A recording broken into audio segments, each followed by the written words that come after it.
el fondo. El Colegio Tojo logró el empate. A tan solo un minuto del final, el Tojo consigue igualar el marcador. Puede un gol de mentira. Uno que se inventó un tipo cualquiera hace 40 años para dibujarlo en unas páginas. ¿Cambiar la vida de alguien?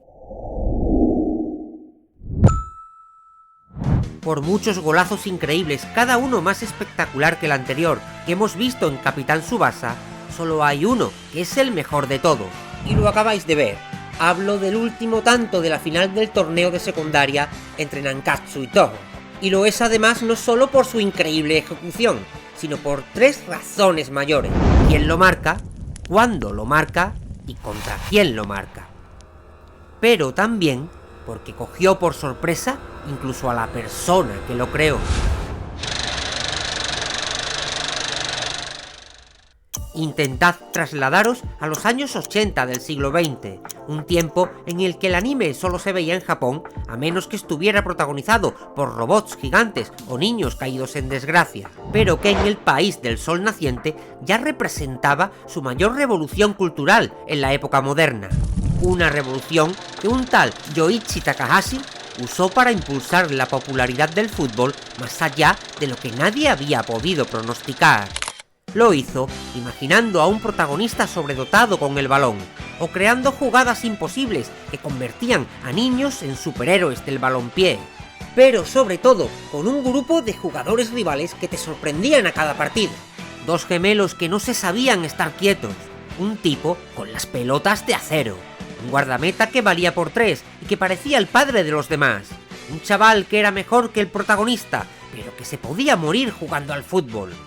Takahashi tiró de imaginación para construir unos personajes tan memorables como cautivadores, y que incluso llegaron a hacerlo cambiar completamente los planes iniciales que tenía para su propia historia.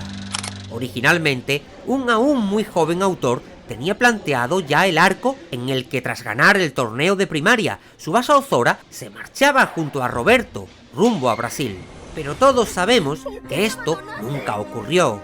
El protagonista terminaba siendo abandonado por su entrenador mientras este volaba solo. Un cambio de rumbo en la historia que se debía a que Matsuyama Wakashimazu y compañía terminaron cautivando a un mangaka que les quiso dar más protagonismo junto a otras nuevas creaciones, alargando la historia en Japón en un nuevo arco que todos conocimos como el de secundaria. Y un arco que además todavía tenía que dar un último giro inesperado, prácticamente improvisado y justo en su final, cuando los planes de Takahashi volvían a trastocarse repentinamente. Y todo por culpa de otro personaje suyo, que casi parecía haber tomado vida propia, y que aún no hemos mencionado. Soy Kojiro Hyuga.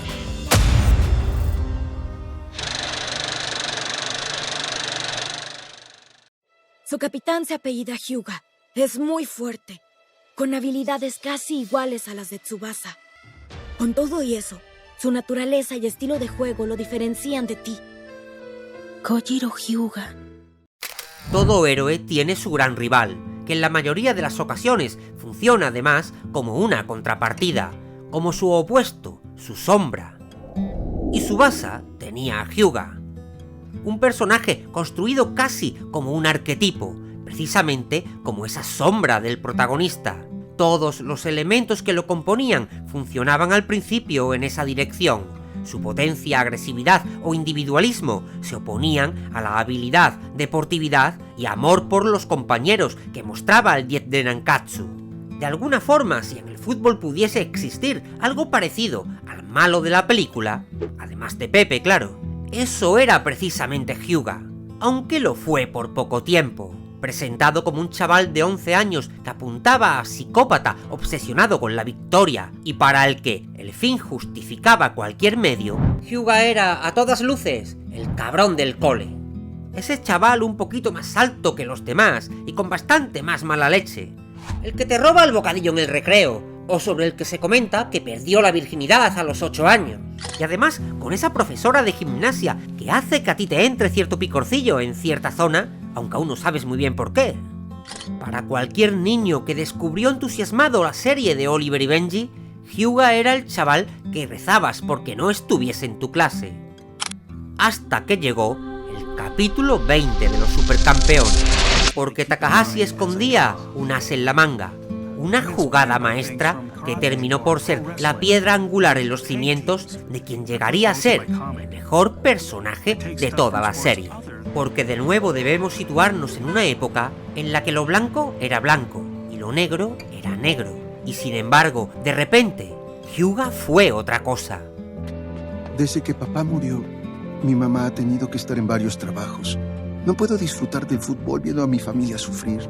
A medida que descubríamos lo que hacía por su familia, cómo sacrificaba su infancia por cuidar de sus hermanos y de su madre enferma después de que su padre hubiese fallecido, dejábamos de necesitar que fuese un chico bueno. Nos importaban menos las señales de los tacos que iba dejando en los tobillos de cualquier ingenuo chavalillo que se pusiera en su camino. E incluso algunos de nosotros comenzábamos a disfrutar de cada maldita vez que tiraba por los suelos al protagonista. Porque por primera vez en nuestra vida, algunos intuíamos que la sombra podía llegar a ser más interesante que la luz. Y resultó que ese algunos eran en realidad muchos. Con este manga alcanzando una enorme cota de popularidad en tiempo récord, y recordando siempre que se trataba de un producto infantil y juvenil, se comenzaba a dar la situación de que la sombra eclipsaba poco a poco al resplandeciente protagonista. No quizás del todo, pero sí como nunca había ocurrido antes, al menos en lo que se refiere al manga anime, donde los arquetipos y roles protagónicos eran estancos y claros como el agua. El bueno era el bueno y el malo era el malo. Las bifurcaciones en este enunciado eran escasísimas. A fin de cuentas, no ibas a contarle la verdad a un niño, que en realidad casi nunca hay buenos y malos. Todo lo contrario, lo que las ficciones infantiles buscaban eran separaciones claras y concisas. Lo que Takahashi planteaba con la creación de Kojiro Hyuga era diferente. Decirle a un público que estaba comenzando a descubrir el mundo que las sombras existían, pero que no eran exactamente como podían creer. Nos dijo que el chico malo de la clase también tenía problemas en casa, y eso nos terminó calando hasta dentro. Tanto que la popularidad del personaje comenzaba a igualar a la del protagonista. El público no podía evitar amar a Hyuga, y a su creador le pasó exactamente lo mismo. Hablando sobre su proceso creativo, Takahashi ha manifestado en más de una ocasión que no siempre tiene claro todo lo que va a ocurrir en un partido antes de comenzar a escribirlo, que lo deja fluir un poco. A veces ni siquiera sabe cuál va a ser exactamente el marcador final, pero siempre quién va a ganar. Y sin embargo, en la final del torneo nacional de secundarias entre Nankatsu y Toho, la ya planificada victoria del equipo capitaneado por Tsubasa se fue al traste. El autor cambió de idea, inventándose una estúpida regla para regatear la derrota del protagonista, permitiéndose sin embargo darle un último gol a Hyuga. Uno que ocurría justo al final, de forma irreversible, y lo hizo por una única razón: comprendió que Kojiro lo merecía, que aquel adolescente hijo de puta se había ganado el amor del mundo, y que el mundo quería verlo levantar ese maldito título. Pero lo más importante es que todo esto llevó a Takahashi a romper las reglas del juego, a modificar el tablero de la tensión dramática de una forma que no habíamos visto antes, mucho menos en una serie para niños. El gol final pertenecía a la sombra, a la rabia acumulada de alguien que se negaba a perder otra vez, y que en esta ocasión no rompía la red, sino los pronósticos, las normas establecidas. Porque antes de Thanos, antes del Joker, antes incluso de Vegeta, Hyuga había logrado molar más que el prota. Y todos esos niños mimados que pensaban que sabían lo que iba a ocurrir desde el pitido inicial, tuvieron que sacarse esa mítica bandera de campeón del culo. El David Shiko era un criajo adicto a Capitán Tsubasa. No se perdía ni un solo capítulo, ni siquiera por ver a la Manoli, la rubia del barrio de al lado que le gustaba. Lo malo era que en su casa el anime no era muy bien recibido. Eran otros tiempos y los japoneses todavía no despertaban mucha confianza. Pero la cosa es que el David Chico tenía siempre un as bajo la manga. A menudo veía los capítulos de esa serie que le obsesionaba tanto en casa de su amigo Aurelio, que vivía justo enfrente, por lo que era muy fácil salir disparado para allá 5 minutos antes de que empezara un nuevo capítulo en televisión. Y eso es lo que pasó exactamente el día que emitieron el último episodio de Oliver y Benji. Por supuesto, antes de ese día, David Chico nunca hubiese esperado que ocurriese lo que iba a ocurrir. Había dado ya por segura la victoria de Nankatsu tras el último gol de Tsubasa en el capítulo anterior. Este último episodio solo era el trámite de la despedida, pero allí estaba, viendo como el tigre no se rendía de ninguna forma. ¡Ah! ¡Rápido, Dani, ayúdame! Como, ayudándose en Sawada, saltó sobre las cabezas de esos insufribles niñatos vestidos de blanco y volvía a saltar para rematar de chilena, metiendo al portero y, que el ángel Micael nos bendiga por esto, al mismísimo Tsubasa Ozora dentro de la portería. Joder, aquello fue tan increíble que hasta me olvidé de la Manoli. ¿Y sabéis lo que hizo el David Chico en ese momento? Se levantó del sillón y cantó ese gol como si la vida le hubiese ido en ello. Y justo en ese instante, el coprotagonista de esta pequeña historia, el amigo Aurelio, supo la verdad.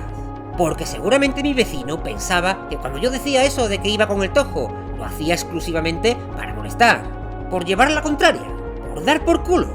Pero al ver mi reacción, solo pudo pronunciar una frase, que aún recuerdo perfectamente. Al fin se dio cuenta de que yo no era de Nankatsu, ni de Tsubasa. Mi corazón era un poco más oscuro. Pertenecía a Mark Lenders.